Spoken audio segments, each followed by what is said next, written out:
Hello students, कैसे हैं आप सब।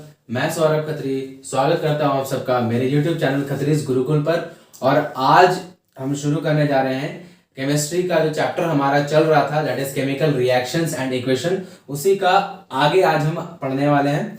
हमने लास्ट वीडियो में केमिकल इक्वेशंस यानी को देखा था और बैलेंसिंग ऑफ केमिकल इक्वेशंस तक जाना था, सीखा था ये कैसे हम लोग केमिकल इक्वेशन को बैलेंस करते हैं। आज उससे आगे बढ़ते हैं। आज हम लोग पढ़ेंगे टाइप्स ऑफ रिएक्शन और उसके बाद पढ़ेंगे हम लोग कोरोजन और रैंसिडिटी। ये तीन टॉपिक पढ़ेंगे, टाइप्स ऑफ रिएक्शन, कोरोजन और रैंसिडिटी। इसके बाद हमारा ये जो चैप्टर है ये खत्म हो जाएगा। तो टाइप्स ऑफ रिएक्शन शुरू करते हैं।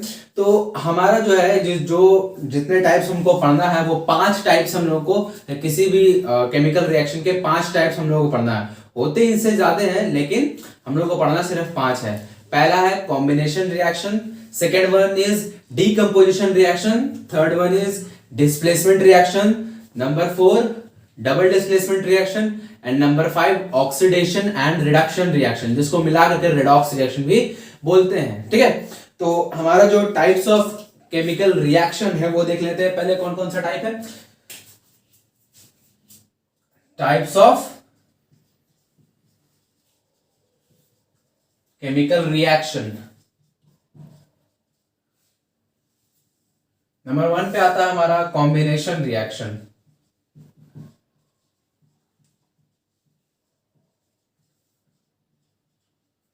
नंबर 2 पे आता है हमारा decomposition reaction.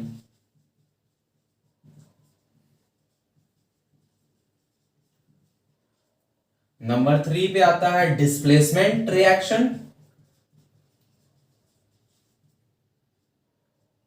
Number 4 double displacement reaction.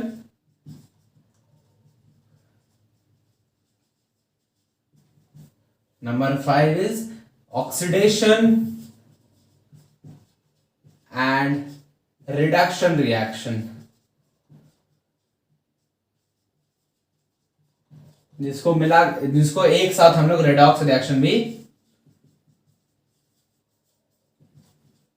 बोलते हैं। ठीक है, तो ये 5 टाइप हम लोगों को पढ़ने हैं। पहला है कॉम्बिनेशन रिएक्शन, दूसरा है डीकंपोजिशन, तीसरा है डिस्प्लेसमेंट, चौथा है डबल डिस्प्लेसमेंट और पांचवा ऑक्सीडेशन एंड रिडक्शन रिएक्शन, जिसको मिलाकर के रेडॉक्स रिएक्शन बोला जाता है। इस डिस्प्लेसमेंट का एक और नाम सिंगल डिस्प्लेसमेंट भी है। ठीक है, क्योंकि यहाँ पे डिस्प्लेसमेंट जो टाइप है हमारा उससे 2 केमिकल रिएक्शन है, एक है डिस्प्लेसमेंट और एक है डबल डिस्प्लेसमेंट। तो डिस्प्लेसमेंट को सिंगल डिस्प्लेसमेंट भी बोल सकते हैं। तो अगर कहीं पर सिंगल डिस्प्लेसमेंट भी लिखा हुआ है या फिर बोला जा रहा है तो उससे सिंपल हमको समझना है कि डिस्प्लेसमेंट रिएक्शन ही है। ठीक है, अगर डबल डिस्प्लेसमेंट होगा तो वहां पर डबल वर्ड का यूज किया जाएगा। तो चलिए क्या करके हम लोग देख लेते हैं कि क्या क्या चीजें हैं ये। उसके बाद हम लोग इनके एग्जांपल्स देखेंगे और फिर कोरोजन एंड रैंसिडिटी जो हमारा लास्ट टॉपिक है, कोरोजन और रैंसिडिटी, सॉरी। चलिए एक एक करके देखते हैं। तो सबसे पहला हमारा कॉम्बिनेशन रिएक्शन। तो कॉम्बिनेशन रिएक्शन क्या होता है, नाम से ही पता चल रहा है कॉम्बिनेशन। ठीक है, कंबाइन होगा। क्या कंबाइन होगा, तो 2 या 2 से ज्यादा सब्सटेंसेस कंबाइन होंगे और क्या बनाएगा, तो नए सब्सटेंस का निर्माण करेगा। ठीक है, विथ न्यू केमिकल प्रॉपर्टीज। तो कितने नए सब्सटेंस बनाएगा, तो सिर्फ एक। ध्यान दीजिएगा इस बात को कि कॉम्बिनेशन रिएक्शन तभी होगा जब 2 और मोर देन सब्सटेंसेस मिल करके कंबाइन होकर के एक नए, सिर्फ और सिर्फ only and only 1 new substance का फॉर्मेशन करता है, तब जाकर के हम उसको कॉम्बिनेशन रिएक्शन बोलते हैं। अदरवाइज उसको कॉम्बिनेशन रिएक्शन नहीं कहेंगे। ठीक है, तो सबसे पहले ये देखते हैं हम लोग।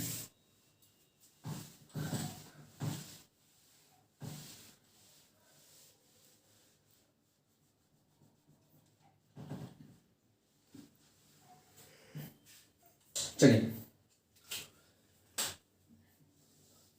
Combination reaction. तो व्हेन या फिर chemical reaction, a type of chemical reaction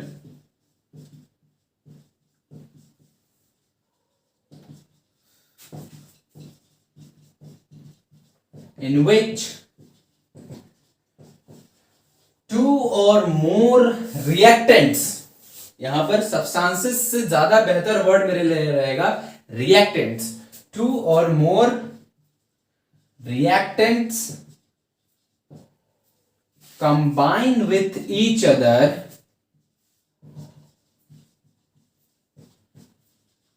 and forms only one product,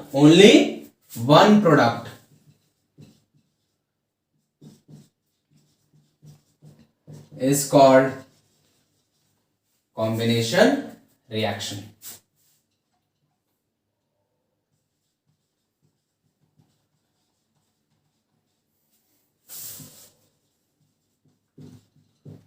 ठीक है, तो ये हो गया हमारा combination reaction. When a type of chemical reaction in which two or more reactants combine with each other and forms a single product. ध्यान दीजिएगा इस बात को. Two or more reactants combine with each other and forms only a single product. ध्यान रखिए, इस बात को ध्यान में एकदम रखना है.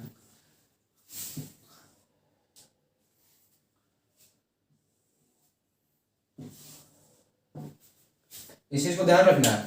ये चीज बहुत इंपॉर्टेंट है कॉम्बिनेशन रिएक्शन के लिए. ठीक है, तब ऐसे रिएक्शन को हम लोग कॉम्बिनेशन रिएक्शन बोलते हैं. एग्जांपल देखते हैं. एग्जांपल देखिए, एकदम सिंपल से एग्जांपल लेकर हम लोग चलते हैं.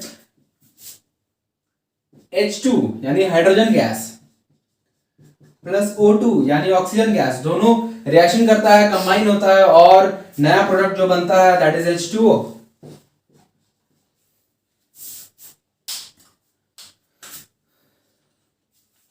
Two molecules of hydrogen gas and one molecule of oxygen gas combine with each other and forms two molecules of water. तो यहाँ पे देखिए क्या हो रहा है, हमारा दो रिएक्टेंट है और प्रोडक्ट सिर्फ एक है. तो इसको ही हम लोग कॉम्बिनेशन रिएक्शन बोलते हैं. लेकिन कभी कभी ये बहुत कंफ्यूजन होता है. जैसे कि इस एग्जांपल को अगर हम देखें कि मान लीजिए कुछ ऐसा एग्जांपल है हमारे पास, कैल्शियम हाइड्रोक्साइड प्लस CO2 दोनों रिएक्शन करता है और बन जाता है मेरा calcium carbonate plus H2O. Calcium carbonate plus H2O. अब स्टूडेंट्स यहां पे कंफ्यूज होते हैं कि कॉम्बिनेशन रिएक्शन है मतलब कंबाइन होगा, तो कंबाइन होने का काम तो यहां पर भी हो रहा है. कैल्शियम हाइड्रोक्साइड और कार्बन डाइऑक्साइड कंबाइन हो रहा है और कैल्शियम कार्बोनेट और H2O बना रहा है. कंबाइन हो रहा है और कैल्शियम कार्बोनेट और वाटर बना रहा है. लेकिन यहां पर एक बात गौर करने वाली है कि यहां पे कंप्लीट कॉम्बिनेशन नहीं हो रहा है. यहां पे देखिए पूरा हाइड्रोजन पूरे ऑक्सीजन के साथ जुड़ रहा है, पूरे ऑक्सीजन के साथ कंबाइन हो रहा है और वाटर बना रहा है. लेकिन यहां पर कंप्लीट कॉम्बिनेशन नहीं हो रहा है. अगर कंप्लीट कॉम्बिनेशन होता तो ये H2O अलग बनता ही नहीं. ये भी कहीं इसके साथ जुड़ा हुआ होता और कुछ नया प्रोडक्ट बन चुका होता, मेरा कुछ नया चीज बन चुका होता. बट ऐसा नहीं है. यहाँ पे कैल्शियम कार्बोनेट और वाटर दोनों अलग अलग बन रहे हैं, मतलब यहाँ पर कंप्लीट कॉम्बिनेशन नहीं हो रहा है. कुछ मॉलिक्यूल से एटम्स जो है वो अलग अपना ग्रुप बना रहे हैं और कुछ अलग बना रहे हैं. ठीक है, तो ये कंप्लीट कॉम्बिनेशन नहीं है. इस वजह से इसको हम कॉम्बिनेशन रिएक्शन नहीं बोल सकते हैं. ठीक है, तो यहां पर कंफ्यूज नहीं होना कि कॉम्बिनेशन मतलब कंबाइन होगा, मतलब आपस में जुड़ जाएगा तब वो कॉम्बिनेशन रिएक्शन होगा. नहीं, ऐसा नहीं है हर बार. कॉम्बिनेशन मतलब कंप्लीट कॉम्बिनेशन,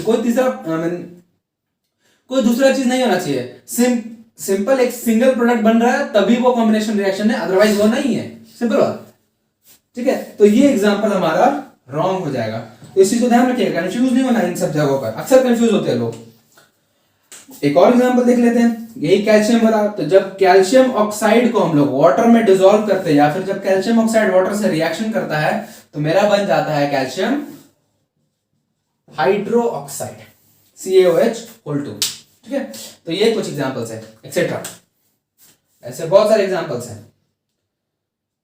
ठीक है, तो ये हो गया हमारा कॉम्बिनेशन रिएक्शन. ठीक है, चलिए अब आगे हम लोग बढ़ते हैं डीकंपोजिशन रिएक्शन की तरफ.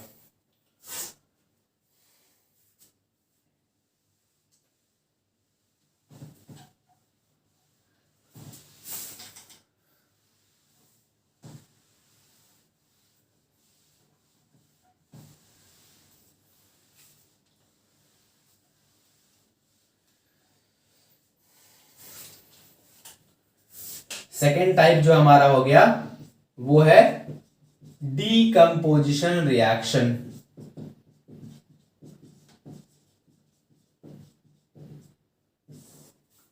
ठीक है। डीकंपोजिशन जो रिएक्शन है वो कॉम्बिनेशन रिएक्शन का जस्ट उल्टा है, एकदम जस्ट उल्टा। जैसे कॉम्बिनेशन रिएक्शन में हमने अभी भी देखा कि when two or more reactants combine with each other and forms a single product or a one product, ठीक है, forms only one product, then the reaction is called combination reaction. Decomposition में just इसका उल्टा हो जाता है कि when one reactant decomposes मतलब टूट जाएगा and forms two or more products, then the reaction is known as decomposition reaction. एकदम जस्ट उल्टा होता है कॉम्बिनेशन का। decomposition reaction जो होता है वो जस्ट उल्टा होता है कॉम्बिनेशन का। तो a type of chemical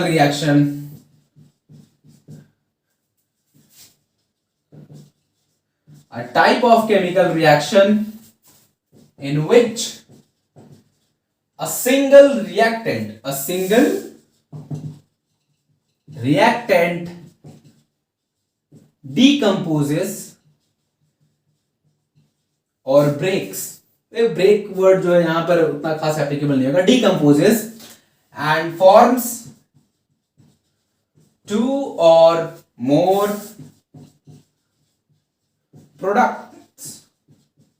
products is known as या फिर is called decomposition reaction, ठीक है।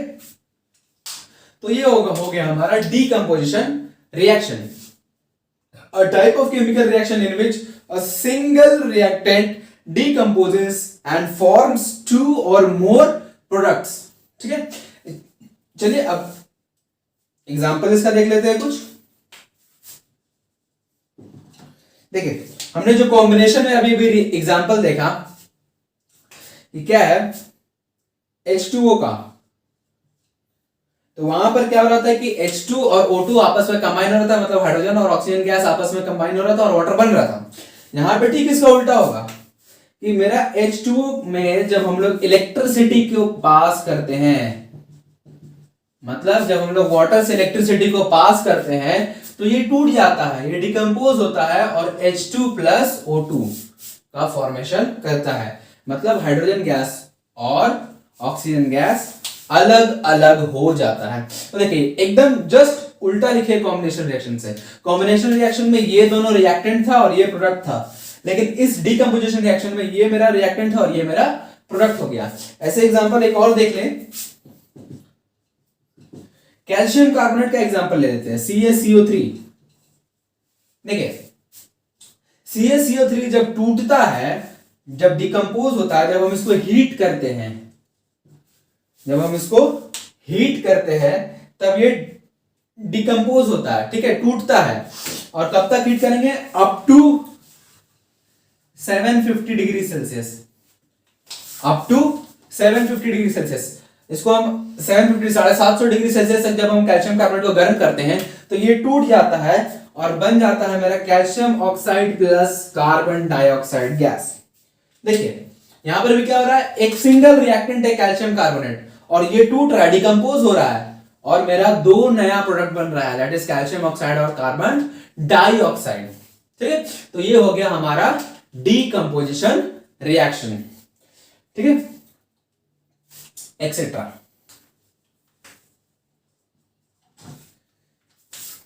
चलिए अब आगे बढ़ते हैं। ऐसे ही हम लोग हर रिएक्शन के बारे में जानेंगे और उनके एक एक दो दो एग्जांपल देखते जाएंगे, ठीक है।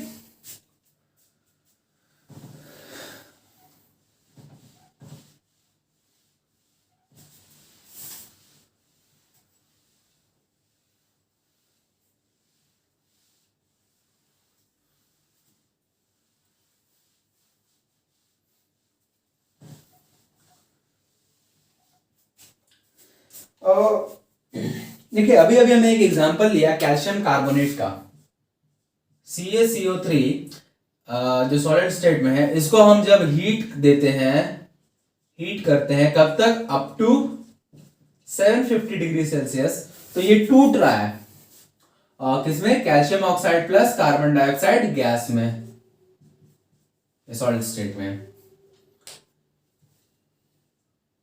ठीक है।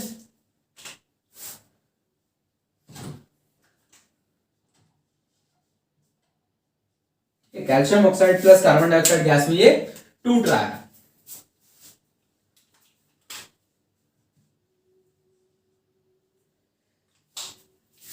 ये हमारा एग्जांपल था डीकंपोजिशन रिएक्शन का। डीकंपोजिशन का एक दो और एग्जांपल हम यहाँ पे देखते हैं जिससे हमको किसी खास टाइप के रिएक्शन के बारे में पता चलेगा। जैसे कि अभी यहाँ पे देखें, जैसे हमने एक और एग्जांपल लिया वाटर वाला। इसमें जब हम लोग इलेक्ट्रिसिटी को पास करते हैं तो ये हाइड्रोजन और ऑक्सीजन में टूट जाता है। ठीक है, एक और एग्जांपल ले लेते हैं हम लोग सिल्वर क्लोराइड का। जब इसको सनलाइट के प्रेजेंस में रखते हैं, सनलाइट के प्रेजेंस में जब हम इसको रखते हैं तो AgCl जो है वो टूट जाता है सिल्वर और क्लोरीन गैस में, सिल्वर और क्लोरीन गैस में।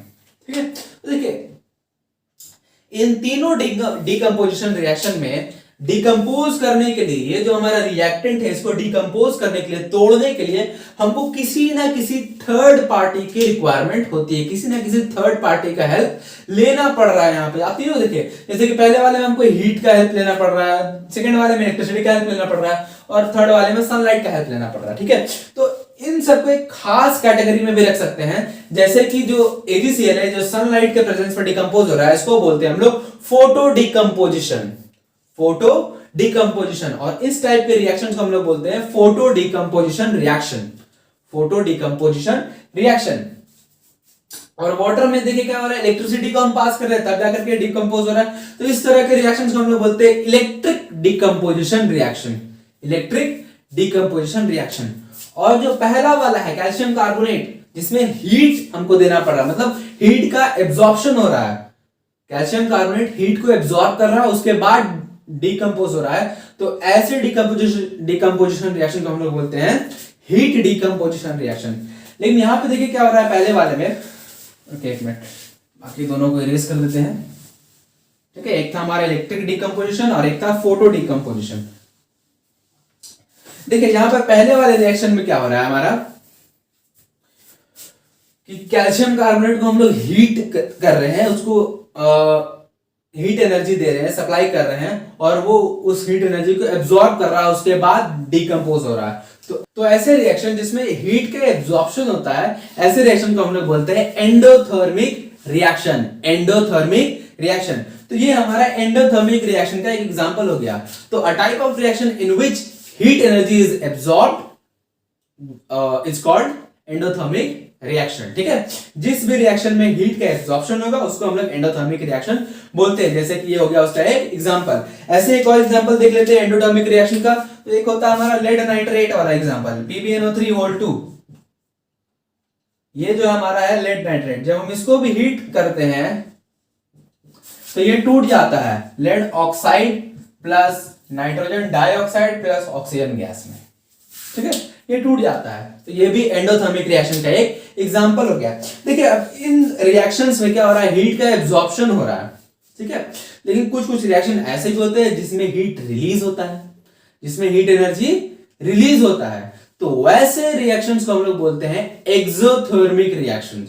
ध्यान दीजिएगा, जिसमें हीट का एब्जॉर्प्शन हो रहा है उसको बोलते हैं एंडोथर्मिक रिएक्शन, और जिसमें हीट रिलीज किया जा रहा है, रिएक्शन होने के बाद प्रोडक्ट बन रहा है और साथ साथ हीट एनर्जी भी रिलीज हो रहा है, वैसे को हम लोग बोलते हैं एक्सोथर्मिक रिएक्शन। ठीक है, तो एंडोथर्मिक रिएक्शन के बारे में मैं लिख नहीं रहा हूं, मैं बोल दे रहा हूं कि reaction in which heat energy is absorbed is known as endothermic reaction. और ये हो गया हमारा उस टाइप का उस रिएक्शन का एग्जांपल। चलिए अब देख लेते हैं एक्सोथर्मिक रिएक्शन, कुछ उसके एग्जांपल्स देख लेते हैं, उसके बाद आगे बढ़ेंगे। देखिए जैसे कि कॉम्बिनेशन रिएक्शन में मैंने एक एग्जांपल लिखा था अभी, कैल्शियम ऑक्साइड को जब हम लोग वाटर के साथ रिएक्ट कराते हैं या फिर वाटर में जब हम इसको डिसॉल्व कराते हैं, तब यहां पर हमारा प्रोडक्ट बन रहा था कैल्शियम हाइड्रोक्साइड, कैल्शियम हाइड्रोक्साइड। और खाली कैल्शियम हाइड्रोक्साइड नहीं बनता, बहुत सारा हीट एनर्जी भी रिलीज होता है इस रिएक्शन में। ठीक है, इसको कैल्शियम ऑक्साइड को हम लोग बोलते हैं क्विक लाइम, क्विक लाइम। और कैल्शियम हाइड्रोक्साइड को बोला जाता है स्लेक्ड लाइम। Slaked lime.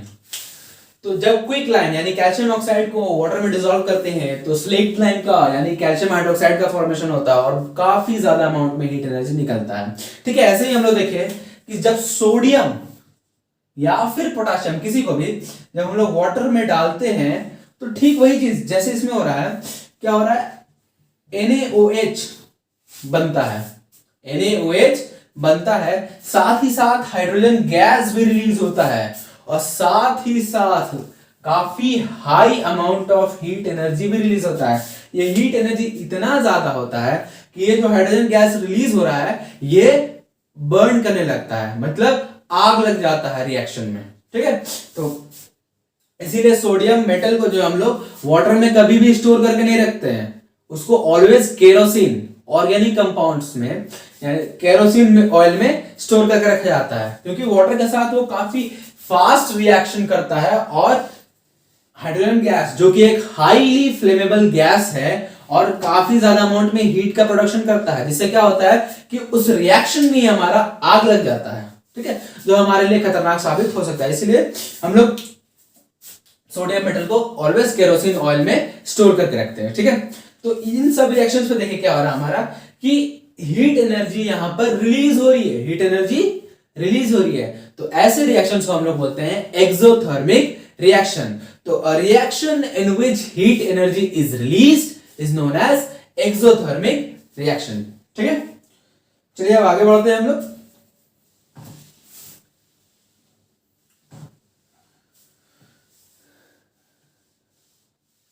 जो हमारा टाइप ऑफ रिएक्शन का थर्ड टाइप है दैट इज डिस्प्लेसमेंट रिएक्शन।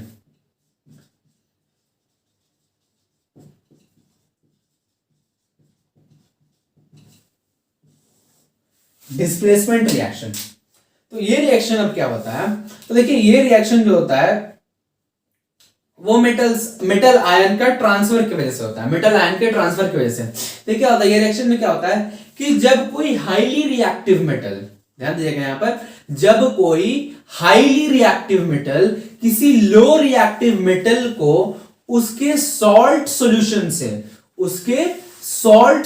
से उसको डिस्प्लेस करता है और खुद उसके जगह पर आ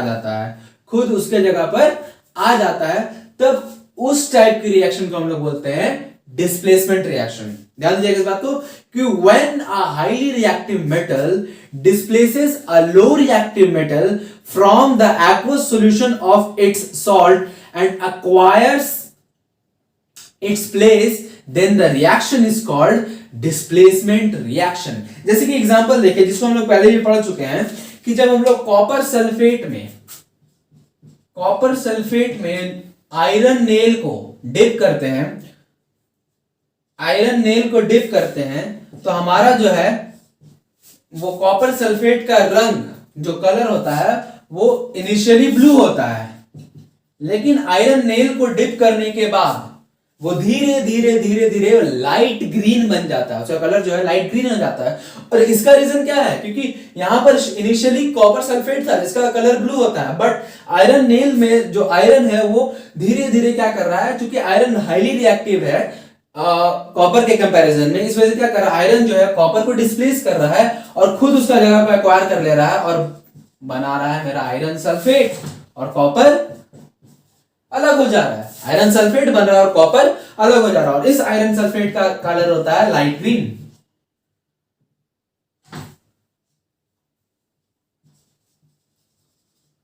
ठीक है, और ये कॉपर जो है ये आयरन नेल पर डिपॉजिट होने लगता है। ठीक है, तो ऐसे ही कॉपर सल्फेट का ब्लू कलर लाइट ग्रीन में चेंज नहीं होता, बल्कि यहां पर क्या हो रहा है, पूरा का पूरा कंपाउंड ही अब चेंज हो रहा है, हमारा पूरा का पूरा जो प्रोडक्ट है या जो सब्सटेंस है वही चेंज हो रहा है। कॉपर सल्फेट था शुरू में, वो धीरे धीरे आयरन सल्फेट बन गया, इस वजह से उसका कलर चेंज हो गया। देखिए यहां पर क्या हो रहा है, जो आयरन है जो कि कॉपर के कंपैरिजन में हाईली रिएक्टिव है, मतलब ये कॉपर के कंपैरिजन में ज्यादा रिएक्टिव है, वो क्या कर रहा है, कॉपर को यहां से उसकी जगह से हटा रहा है। ठीक है, यहां पर कॉपर जो है वो सॉलिड फॉर्म में नहीं बल्कि एक्वस फॉर्म में है, और जब एक्वस फॉर्म में रहेगा तभी जाके डिस्प्लेसमेंट रिएक्शन हो गया। ऐसा नहीं कि सॉलिड कॉपर सल्फेट में कि क्रिस्टल्स है, हम आयरन नेल को डिप कर देंगे तो मेरा काम हो गया, वहां से फिर वो जो आयरन सल्फेट बन जाएगा। ऐसा नहीं है, जब तक एक्वा सॉल्यूशन नहीं रहेगा तब तक मेरा रिएक्शन नहीं होगा। ठीक है, तो ये इसका एक्वा सॉल्यूशन बन रहा है और यहां पर भी आयरन सल्फेट का एक्वा सॉल्यूशन बन रहा है।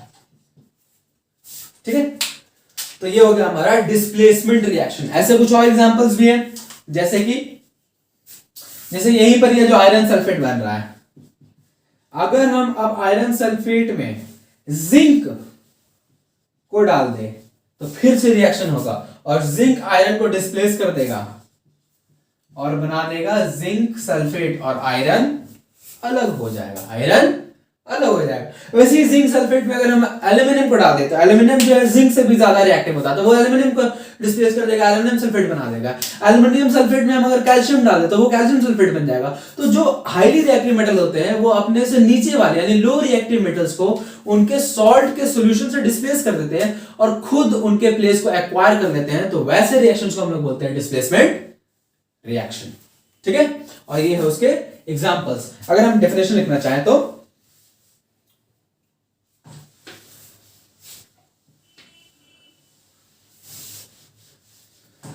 सीधे लिखेंगे अ type of chemical reaction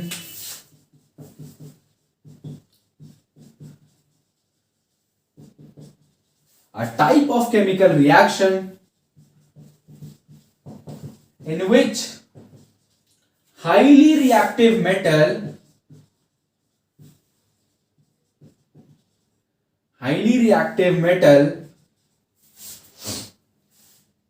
displaces low reactive metal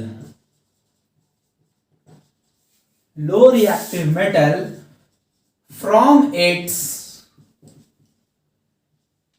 salt solution and acquires its place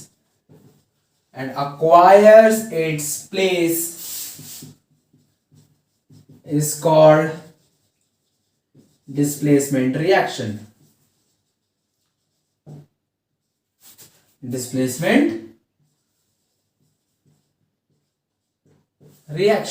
ठीक है, एग्जाम्पल हमारा हो जाएगा कॉपर सल्फेट प्लस आयरन मिलकर के मेरा बन गया आयरन सल्फेट प्लस कॉपर। वैसे ही देख ले तो आयरन सल्फेट प्लस जिंक मेरा बन जाएगा zinc sulphate plus iron ETC। ठीक है, तो ये हो गया हमारा डिस्प्लेसमेंट रिएक्शन।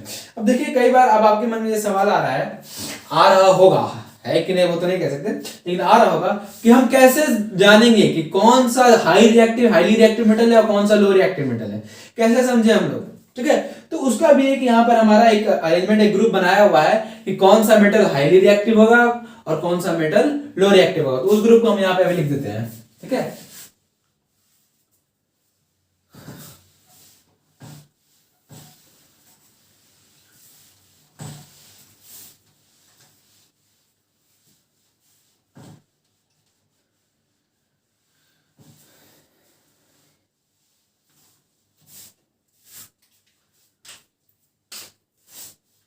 चलिए, तो जो ग्रुप जो है हमारा, जो हमारा टेबल है या फिर सीरीज बोले मेटल का according to their reactivity from high reactive increasing order या डिक्रीजिंग ऑर्डर में, उसको देखते हैं यहाँ पर।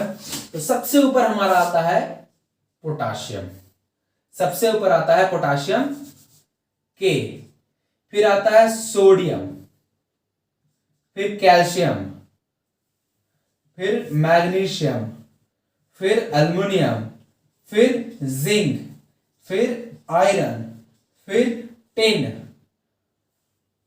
फिर लेड, फिर हाइड्रोजन, फिर कॉपर, फिर मरकरी, फिर सिल्वर, फिर गोल्ड और सबसे लास्ट में मेरा प्लैटिनम।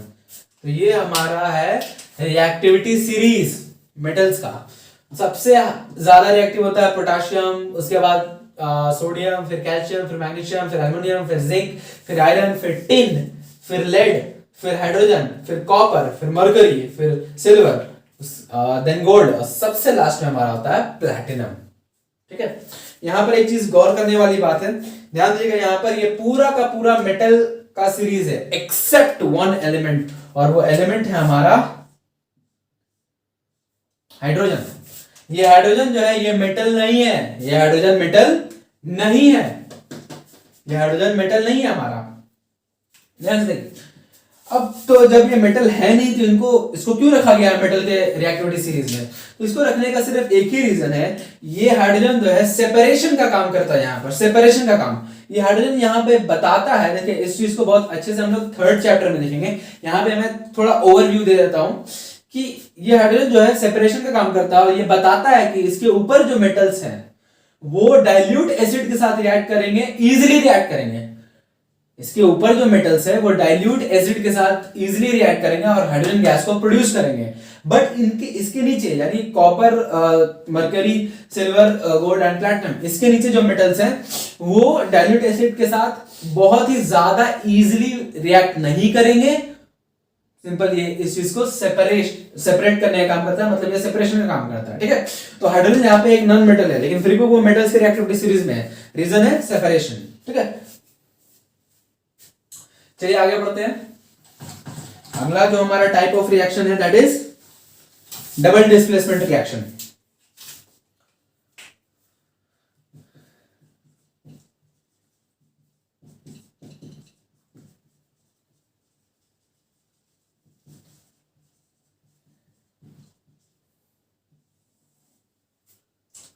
देखिए अब क्या होता है, कुछ कुछ रिएक्शंस में डिस्प्लेसमेंट जो है वो सिर्फ एक जगह नहीं, जैसे कि यहां पे अगर हम देखें तो आयरन कॉपर को डिस्प्लेस कर रहा है, सिर्फ एक बार डिस्प्लेसमेंट हो रहा है। जिंक आयरन को डिस्प्लेस कर दिया, सिर्फ एक बार डिस्प्लेसमेंट हुआ। लेकिन कुछ कुछ रिएक्शंस ऐसे हैं जिनमें दो जगह या दो बार डिस्प्लेसमेंट होता है। ठीक है, सिंपली ये कर ले कि जो पॉजिटिव आयंस होते हैं उनमें जो रिएक्टेंट्स हम लोग यूज करते हैं, उनके जो पॉजिटिव आयंस होते हैं वो एक दूसरे को डिस्प्लेस कर देते हैं। ठीक है, वो एक दूसरे को डिस्प्लेस कर देते हैं। तो ऐसे रिएक्शन को हम लोग बोलते हैं डबल डिस्प्लेसमेंट रिएक्शन, जिसमें दो बार डिस्प्लेसमेंट होता है। देख ले, ऐसा एग्जांपल देख लेते हैं हम लोग, जैसे कि एनसीईआरटी में ये एग्जांपल दिया हुआ है कि अगर हम सोडियम सल्फेट के एक्वस सॉल्यूशन में बेरियम क्लोराइड के एक्वस सॉल्यूशन को मिलाएंगे तो हमारा जो रिएक्शन होगा उसके बाद जो प्रोडक्ट बनेगा वो बनेगा sodium chloride aqueous solution plus barium sulphate, और ये सॉलिड फॉर्म में बनता है, ये सॉल्यूशन फॉर्म में नहीं रहता। देखिए यहां पर क्या हो रहा है इस रिएक्शन में, यहां पर है सोडियम सल्फेट और बेरियम क्लोराइड का एक्वस सॉल्यूशन, दोनों को एक दूसरे में मिला दिए। अब उसके बाद क्या हो गया, मेरा सोडियम क्लोराइड और बेरियम सल्फेट बन गया।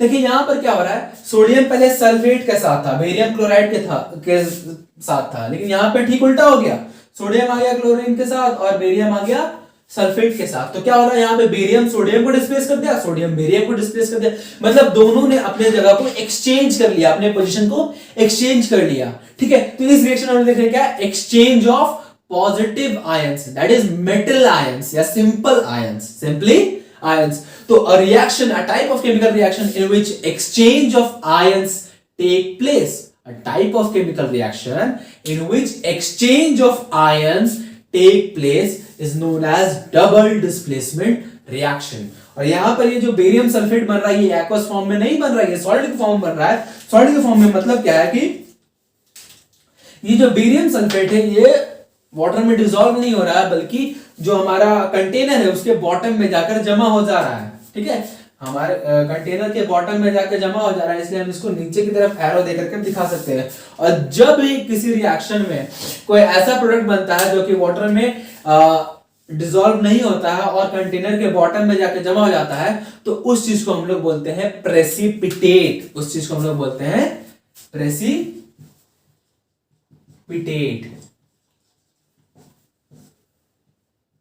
प्रेसिपिटेट, और ऐसे रिएक्शन को हम लोग प्रेसिपिटेशन रिएक्शन भी कहते हैं। ठीक है, तो ये जो हमारा है डबल डिस्प्लेसमेंट रिएक्शन का भी एग्जांपल है और प्रेसिपिटेशन रिएक्शन का भी एग्जांपल हो रहा है। डबल डिस्प्लेसमेंट रिएक्शन का एग्जांपल क्यों? क्योंकि यहाँ पर आयंस का एक्सचेंज हो रहा है, बेरियम और सोडियम आयंस का एक्सचेंज हो रहा है, और चूंकि यहाँ पे एक प्रेसिपिटेट बन रहा है, इस वजह से ये एक प्रेसिपिटेशन रिएक्शन का भी एग्जांपल हो रहा है। ठीक है, तो चलिए डबल डिस्प्लेसमेंट रिएक्शन को अगर हम डिफाइन कर ले तो अ type of chemical reaction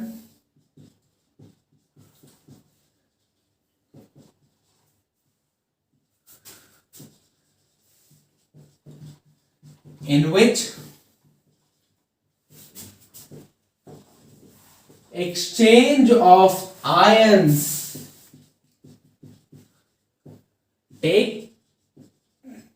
takes place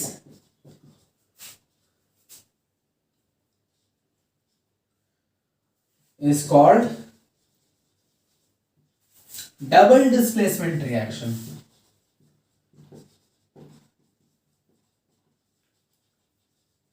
double displacement reaction. ठीक है, a type of chemical reaction in which exchange of ions takes place is called double displacement reaction, और वो चीज यहां पर हो भी रहा है।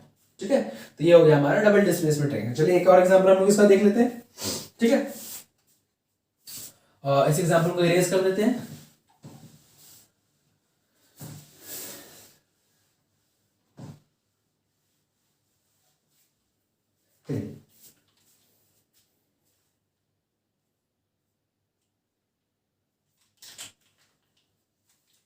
देखिए एक और एग्जांपल है हमारे पास कि जब हम लोग पोटाशियम नाइट्रेट सॉरी जब हम लोग लेड वेट जब लेड नाइट्रेट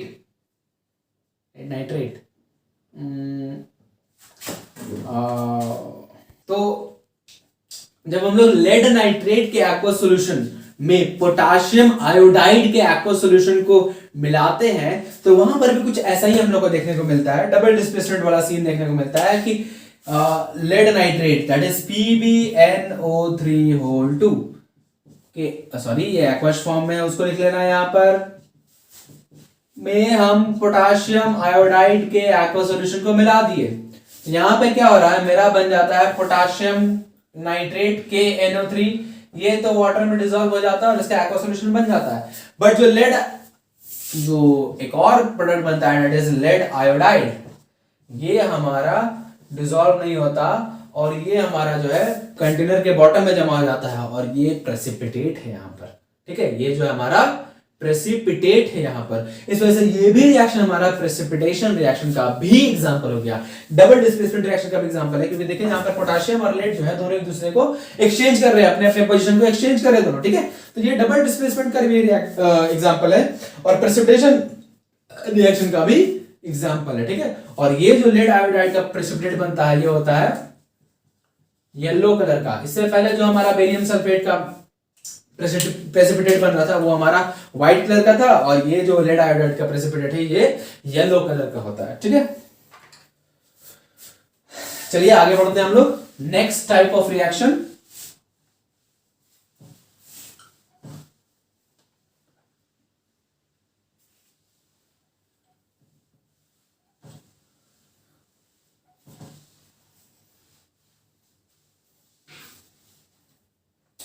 या फिर हम लोग क्या करते हैं इस वीडियो में इतना ही तक रखते हैं क्योंकि मेरे हिसाब से वीडियो ऑलमोस्ट 40 मिनट्स की बन चुकी है, तो इससे ज्यादा लंबा करने का कोई खास मतलब है नहीं। हम लोग नेक्स्ट वीडियो में क्या करते हैं कि हमारा जो last type of reaction that is oxidation and reduction reaction और कोरोजन और एसिडिटी, जो हमारे छोटे छोटे टॉपिक्स है उसको कवर कर लेंगे। वो भी वीडियो मेरे को लगता है ऑलमोस्ट 20-25 मिनट का वो भी वीडियो बन जाएगा। तो अगर इसी में मैंने बता दिया उन सब चीजों को तो ये वीडियो हो जाएगा 1 घंटे से पार का, तो ये काफी लंबा हो जाएगा।